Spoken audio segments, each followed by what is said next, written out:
Nakakayak yung experience. Naiyak ako eh. Naiyak ako.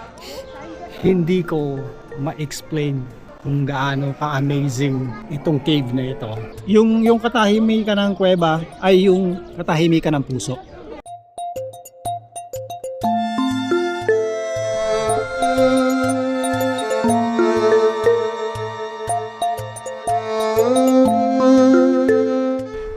Good morning everyone!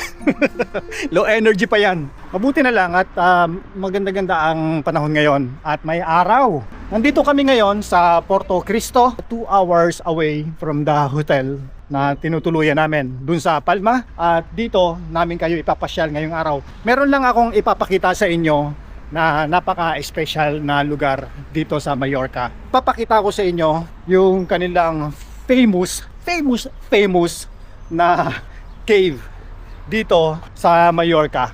Yung cave din na yon ay ang isa sa pinakamalaking cave dito sa Europe. Isa siyang underground cave na meron siyang river. Papakita ko sa inyo yon at sana ay ma-enjoy natin pare-pareho. So welcome to Cave Rock, my friends. Masinikap namin pumunta kasi nandito na kami at isa yon sa mga pagkakataon na hindi mo pwedeng palagpasin pag nagpunta ka dito sa Mallorca. Parang sayang na sayang kung hindi mo siya pupuntahan kasi isa sa pinaka-unique na kuweba I think sa buong mundo, kasi at isa siya, ito yung pinakamalaking cave dito sa buong Europe.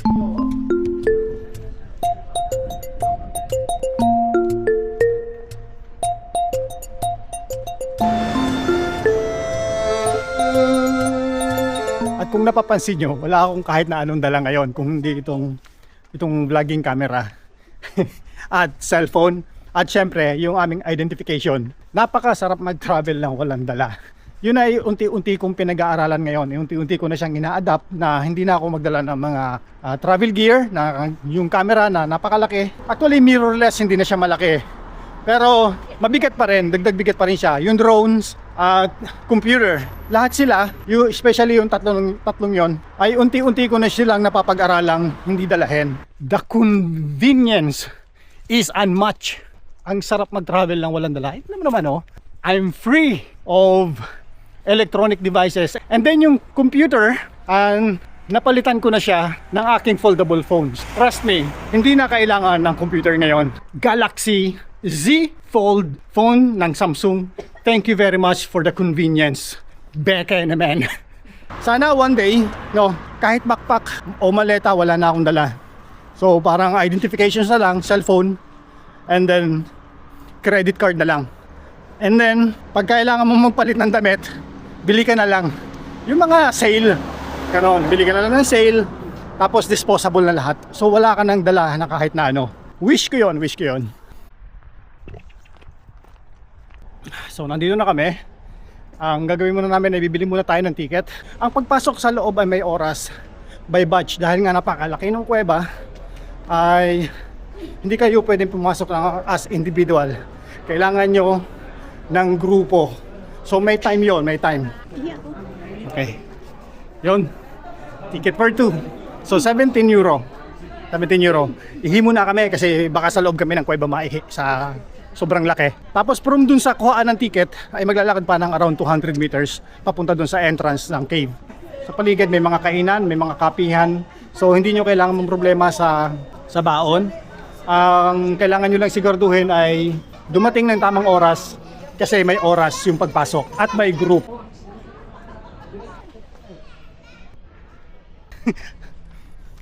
Excited na ako. Excited na kami. At excited na ako maipakita sa inyo kung gaano ka-amazing itong cave na to. Ayan na, entrance na yan. Ang gagawin ko na lang, ikikwento ko na lang sa inyo mamaya. So, sit, relax, at enjoy the wonders of nature. Ganyan, group by group. Ganyan karami. So, yung simula pa lang, amazing na agad. Okay, bawal hawakan yung mga stalactites kasi alam niyo naman ang isang stalactites ay 100 years bago tumubo. So ang lalakarin ay around 1 kilometer. No flash with the pictures, please. Hello guys, more space downstairs for the pictures. More than 1 kilometer of cave to take pictures. Don't stop at the stairs. Thank you. Grabe, simula pa lang grabe. Oh, tingnan niyo yun, oh. Grabe. Ang lalim, grabe, ang lalim. Tapos may may tubig sa ilalim, oh. Oo. Oh my God. Wow. So makikita nyo pa na may mga droplets na, na bumabagsak, na tumutulo. So yun yung nagpo-form ng stalactite at saka ng stalagmite. 1 centimeter, imagine, 1 centimeter, 100 years. So imagine naman kung puputulin nyo lang ng mga bumibisita yan. So ganun pa kalalim ang bababain namin.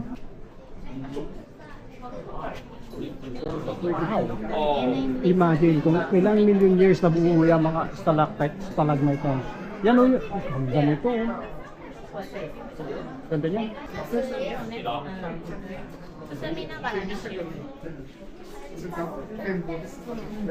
Ang linaw niyan tubig na yan. Kaya imagine nyo, yung tubig na yan ay nagagaling doon sa mga pumapatak na tubig.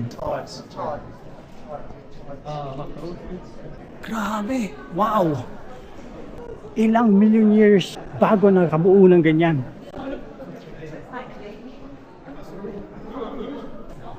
Wow, wow, wow!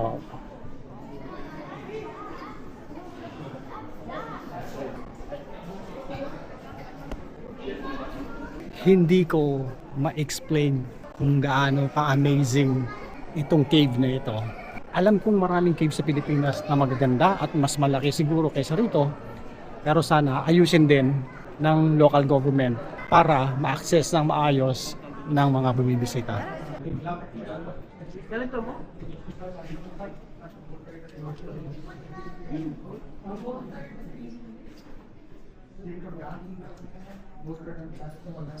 Hindi siya river, no? Lake. Lake siya. Grabe ang linaw, no? Sarap maligo.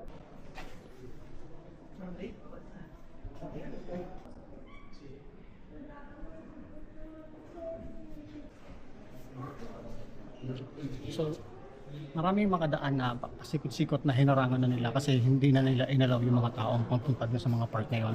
Kasi kailangan untouched lahat ng bagay. At merong ganito rin at saka path na lang, pathwalk na lang kung saan ka pwedeng maglakad. I mean, tignan mo yung mga stalactites at stalagmites na nagduktong na. Tignan mo yan. Nagduduktong-duktong na sila.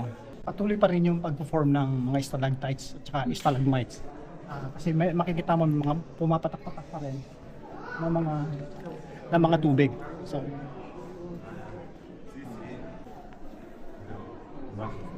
oh my God, ang ganda. Sa fire blue ang kulay. Sa sobrang linis at saka linaw.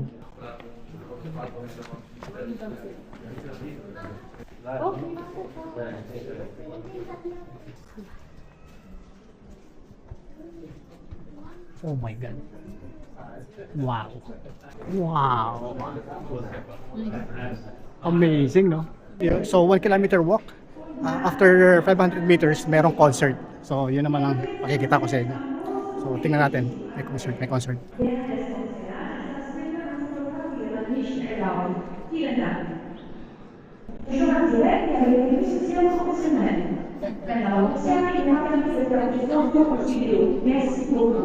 Oh my God. Cameras are not allowed. So? Thank you very much.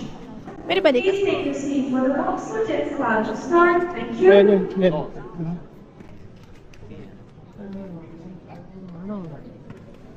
Bawal daw ang kami. So, bawal ang camera sa concert, okay? So, susubukan kong ipakita sa inyo. Itatakpang ko ang ilaw. Huwag na, sarado na. Okay, hindi kaya. So, kwento ko sa inyo mamaya yung experience namin dito sa gitna. Okay, so magbabangka na kami palabas. Grabe, ang ganda. Ang ganda. Tingnan niyo yan, no? Tapos tingnan niyo to, ang laki nito. Ayan, no? Hindi nyo pagsisisihan kahit 20-30 euro ang pagpasok dito sa cave na ito. Grabe yung experience. Along the way, sa gitna, ito may malaking hall. Ito, parang hall siya. So, meron 10 minutes concert. Sayang lang kasi hindi ko ma-share sa inyo yung experience kasi bawal yung camera. Pinapapatay lahat ng may ilaw, lahat ng ano kasi kailangan madilim na madilim Kasi yung kumakanta, ay yung tumutugtog, nasa bangka siya. At yung nasa bangka na yun, nandoon yung piano niya at saka yung mga orchestra. At yun lang yung may ilaw. Kaya grabe yung experience. Tapos nandito siya sa tubig. Diyan o. Magagaling siya dun sa loob na loob. Tapos pupunta siya dito sa may gitna, sa harap ng mga tao. Ang ganda, grabe. So magbabangka na kami palabas. Meron pang ibang pwedeng puntahan. Pero kami, magbo-boat na kami.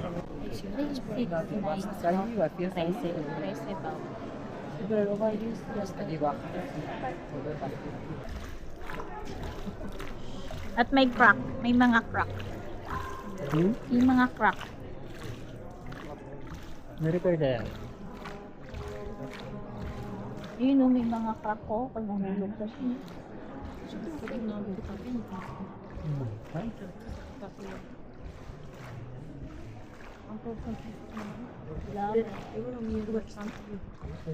Ay, grabe yun, no? Nalin. Thank you. Yun, no? Amazing. Amazing.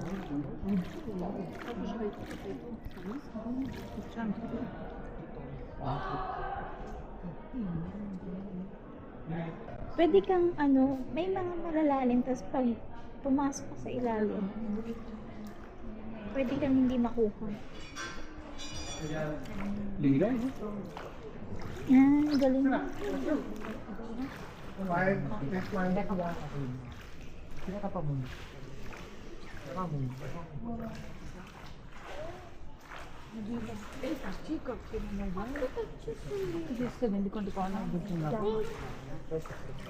Galing.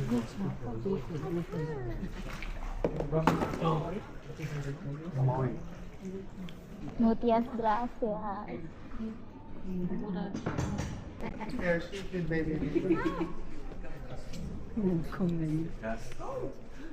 Yun. Ganda ng experience. Ikwento ko sa inyo sa labas. Magbibideo pa ako. Yan, no? Ganda, oh. Grabe naman ganda yun. Amazing. Kaya naman yan, oh. Oh. Ah, linaw, oh. God. Wow. Wow. Wow. Gusto ko siyang hawakan pero bawal. Kailangan nating irespeto ang nature.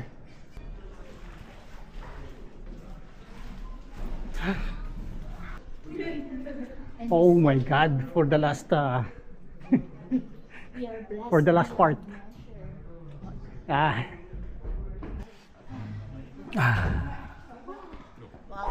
Ito na yung exit. Nandito na kami sa exit. Whew. Ayan, hanap muna kami ng maupuan.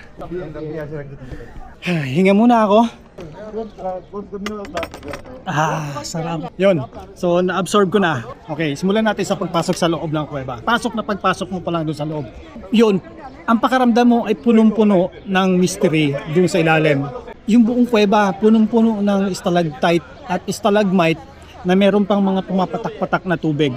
Na pag sobrang tahimik ng paligid, ay maririnig mo yung echo ng patak ng tubig doon sa lake. Kung tatahimik lang sana yung lahat ng tao, maririnig mo yung patak ng mga tubig. At doon sa ilalim, pagdating doon sa ilalim, ay nandoon yung tinatawag na, ang tawag doon sa lake sa ilalim ng kuweba ay Martel Lake o Lake Martel sa English, na sobrang linaw. Parang sa buong buhay ko, ngayon lang ako nakakita ng ganung kalinaw na tubig. Sobrang linaw talaga. Parang salamin. Yung halos hindi mo masukat yung lalim ng tubig kasi akala mo napakababaw lang siya kasi kitang-kita mo yung ilalim ng lake. Saglit, hinihingal ako. Pagdating doon sa ilalim, about 500 meters, ay merong isang malaking amphitheater at doon kayo lahat iipunin. At pagdating nyo doon, pag nakaupo na lahat, biglang mamamatay ang mga ilaw. Bawal ang kahit na anong may ilaw. Kahit kaunting ilaw lang. Sinubukan ko ngang i-record. Ako'y medyo nalulungkot kasi hindi ko na ipakita sa inyo yung experience na yun. Hindi ko na i-share sa inyo kasi sinubukan ko siyang i-record. Hindi ko siya napaghandaan kasi may ilaw yung camera pag nag-record eh. Hindi ko siya napatay dun sa settings. Yun ang pagkakamali ko. Hindi ko alam na ganun ang magiging experience namin sa loob. So hindi ko napatay. So tinatakpan ko siya ng kamay ko, ginaganon ko. Pero nakikita sa mga laman ko na may ilaw sa ganito. Nakikita yung red light. So nilapitan ako nung nagbabantay at sinabi niya patayin ko yung camera. So pasensya na kayo, hindi ko ma-share sa inyo. Pero at pagpatayin ng lahat ng ilaw, may mga bangka na manggagaling dun sa ilalim ng lake, sa dulon-dulo, na sila lang yung may mga ilaw. Na-imagine nyo, kung napipicture ninyo yung sinasabi ko, para silang mga alitap-tap sa dilim na lumilipad-lipad sa ibabaw ng tubig. Habang tumutugtog yung orkestra, hindi siya orkestra kasi piano at violin lang siya. Isang maliit na orkestra siya, violin, piano, at tahimik lahat. As in wala kang maririnig na kahit na ano, at maririnig mo lang ay yung echo ng violin at piano sa buong kuweba. Sincero. Muntik na nga ako mapakantay, pero yung experience, maluha-luha nga ako eh. Gusto kong umiyak dun sa loob eh. Naiiyak talaga ako. Promise, naiiyak ako. Nalungkot lang ako kasi hindi ko ma-share sa inyo yung experience na yon. Lahat ng pakiramdam, naramdaman mo na. Lungkot, saya. Hindi ko na alam kung anong pakiramdam. Basta, pinagsamang saya, kalmado, at yung naantig yung puso mo, ganon ang pakiramdam. Yung music na naririnig mo na umi-echo doon sa loob ng kuweba ay parang dumadaloy sa iyong kaluluwa. Sobrang tindi nung emotion na halos mapaluha ako. Ganon ang pakiramdam. Hindi ko akalain na sa loob ng kuweba ay makakaramdam ako ng koneksyon sa kalikasan. Napakaganda ng experience. Naiiyak ako tingnan nyo. Pagkatapos ng concert, yung iba pwede pang maglakad. So kami, nag-decide na kami na lumabas na. Nag-decide na kami na magbangka na palabas. Yun, habang nagbabangka kami, mas lalong tumindi yung experience namin dun sa loob ng kuweba. Mas pinaganda nung pagbabangka yung experience. Hindi ito yung first time namin bumisita ng kuweba. May kuweba na rin kami binisita sa Pilipinas. Kakaiba itong experience na ito. Ito yung mga experience na hindi mo makakalimutan sa tanang buhay mo at maaalala mo hanggang lumipas ang maraming panahon. Yung katahimikan ng kuweba ay yung katahimikan ng puso. Advisable, bumisita kayo rito. At kahit mahal, kahit mahirap, puntahan niyo itong cave track. Sa mga kababayan ko na nandito sa Mallorca, kung hindi nyo pa nabibisita itong cave track, kahit mahal, bisitahin ninyo. Nakakaiyak yung experience. Naiyak ako eh. Ganda, naiyak ako. Kapi muna tayo. Cheers. Lakad tayo ng konti sa Puerto Vista. So ito yung kanilang port area rito na masarap ding maglakad-lakad kasi may mga kabahayan din. Napagdesisyon na namin na maglakad-lakad na rin ng konti since nandito na kami.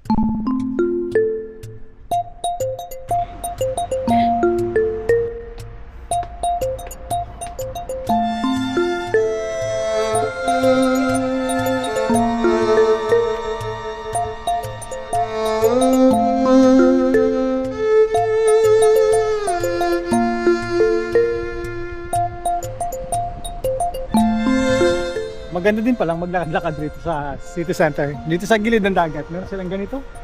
Ganda rin. May cove na pwedeng paliguan. Since itong Mallorca ay isang island, no? So, paikot ng island may ganito. Parang kahit saang side ka magpunta ay meron ganito. At merong magagandang town sa gilid ng tubig. Kompletong-kompleto yung experience namin ngayong araw na to. Hanggang dito na lang. Sapat na yung aming experience. At kung napanood mo ang video na ito, hanggang dito sa part na ito, please huwag kanyong kalimutang mag-subscribe kung sa YouTube kayo nanonood, like and follow sa Facebook. At please keep sharing. Share nyo sa marami na para alam nila na sa ibang part ng mundo ay may mga ganito kagandang lugar. At para makapag-encourage din kayo ng mga tao na gusto rin mag-travel at nag-iisip kung saan pupunta. Okay? So, till next time, ingat kayo palagi. Remember, life is short, so make every journey worth remembering. Hasta luego.